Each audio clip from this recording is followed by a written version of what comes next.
আমি আপনাদের একজন, সারা বাংলার দাঁড়িয়ে শীষে জিয়া তুমি আসো মিশে। আজকে আমি আপনাদের সামনে ঘোষণা করলাম, আমি জোনায়েদ হাবিব আপনাদের সাথে মিশে থাকবো। দ্বিতীয় নম্বর কথা আমি বলতে চাই, আমি যদি নির্বাচিত হই, আজকে প্রথম মিটিং এ আমি পরিষ্কার ঘোষণা করলাম, সংসদ অধিবেশনে যাওয়ার জন্য আমি একটি কার্ড পাবো।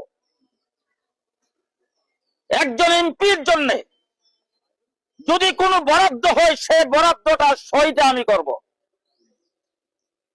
বাকি মাঠে ময়দানে উন্নয়নের ব্যাপারে আপনারা সমস্ত যাবতীয় কাজকর্ম আপনারা করবেন। আপনাদের যেখানে যা করা লাগে আমি আপনাদের সাথে থাকবো। আমি নিজে এককভাবে কাহারও হয়ে, কাহারও প্ররোচনায়, কাহারও মাধ্যমে কোন দুর্নীতির আশ্রয় আমার মধ্যে ইনশাল্লাহ আপনারা দেখবেন না। আপনাদের সেক্রেটারি সাহেব এখানে আছেন, সভাপতি সাহেব এখানে আছেন, অপর আপনাদের যে সমস্ত নেতৃবৃন্দ আছেন, আমি এমপি হয়ে গেলে সমস্ত কাজের দায়িত্ব আপনাদের হাতে থাকবে এবং আপনাদের মাধ্যমে আমি কাজ করে যাব। শেষ কথা আমি আপনাদেরকে বলতে চাই, আমার বন্ধুগণ, ধানের শীষ বাংলাদেশের একটি পরিচিত মার্কা। একটা ঘটনা আমার মনে পড়ে, আপনারা দেখছেন কিনা আমি মিডিয়াতে দেখেছি।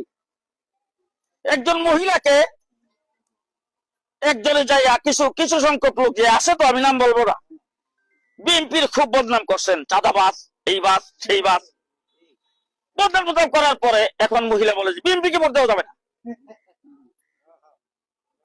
দুইজন লোক যায় তাকে জিজ্ঞেস করছেন যে আচ্ছা গো মা, আগামী ভোটটা তুমি কোন মার খাই দিবা? বলে কেন, ধানের শীষ। যখন বলছেন ধানের শীষ, আরে ধানের শীষে মার খাই দিও, তুমি যে আগে বিএনপির বদনাম করলা। বলে আমার বাপ দাদারা ধানের শীষে ভোট দিয়ে আসছে, আমিও ধানের শীষে ভোট দিব, আমার বাড়ি সবাই ধানের শীষ মার্কাটা সারা বাংলাদেশে এইভাবে পরিচিত। আমি আজকে আপনাদের সামনে পরিষ্কার ঘোষণা করতে চাই, আমি এখানে ইলেকশন করব জুটের থেকে। এই ধানের শীষ মার্কা নিয়ে এখান থেকে ইলেকশন করতে চাচ্ছিলাম, কিন্তু আপনারা জানেন নির্বাচন কমিশন থেকে একটি প্রজ্ঞাপন জারি হয়েছে। সেই প্রজ্ঞাপনের বিরুদ্ধে হাইকোর্টে বিএনপির মহাসচিব জনাব ফখরুল ইসলাম সাহেব তিনি রিট করেছেন এবং আমরাও সামিল ছিলাম, আমাদের কয়েকজনে মিলে সেখানে রিট হয়েছে। সেই রিটটি যে কোনো কারণেই হোক ওখান থেকে রিটটি খারেজ হয়ে গেছে, যার ফলে ওই প্রজ্ঞাপনটা এখনো বহাল। সেই হিসাবে আমি যেহেতু জমিয়ত উলামা ইসলাম করি এবং আরো অন্যান্য যে সমস্ত দল জোটবদ্ধ নির্বাচনে গেছেন, তাদের কাহারও বিএনপি বড় দলের ধানের শীষ মার্কা নিয়ে নির্বাচন করার সুযোগ নাই। যে কথাটা মির্জা ফখরুল ইসলাম সাহেব যখন আমাদের নাম ঘোষণা করেন, সাংবাদিকদের সামনে বলেছেন যে ওনারা আমাদের সঙ্গে জোটবদ্ধ নির্বাচন করবেন, কিন্তু ওনারা ওনাদের নিজেদের মার্কা নিয়ে নির্বাচন করবেন। আমি আপনাদের কাছে পরিষ্কার বলছি, আমি অপারগ হিসাবে আমি এই খিজুর গাছ মার্কা নিয়ে এখান থেকে নির্বাচন করব। আপনাদের কাছে করজোর অনুরোধ, আপনাদের মাধ্যমে মা বোন সহ তৃণমূল পর্যায়ের প্রত্যেকটি মানুষকে আপনাদের জিনিসটা বুঝাইতে হবে, যেটা বলতে হবে যে খেজুর গাছকে ধানের শীষ বানায়া আগামী নির্বাচনের বৈতরণী পার হইতে হবে।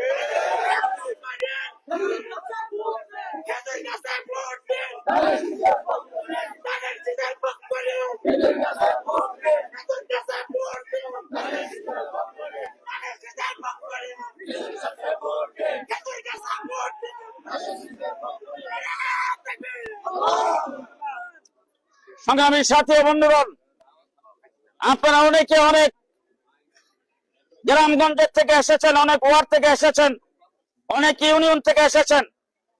আমি আজকে আমার উপজেলার সেক্রেটারি, সভাপতি সহ সিনিয়র নেতৃবৃন্দ যারা আছেন, আপনাদের সকলের কাছে একটা আবদার রাখতে চাই। সেটা হলো, 1 নম্বর, আগামীকাল আমি মনোনয়ন পত্র দাখিল করব।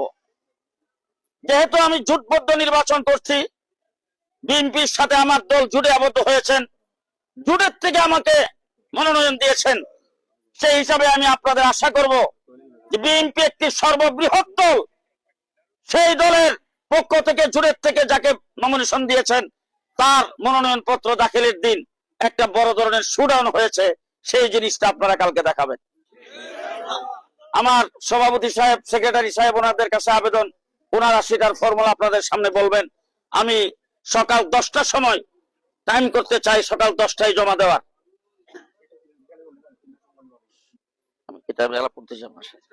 আমি আমি এটা আলোচনা পরামর্শ করে করব। আমি এখন টাইম নির্ধারণ আশুগঞ্জ মিটিং করে আসছি, ওনাদেরকে টাইম সকাল 10টায় বলে আসছি।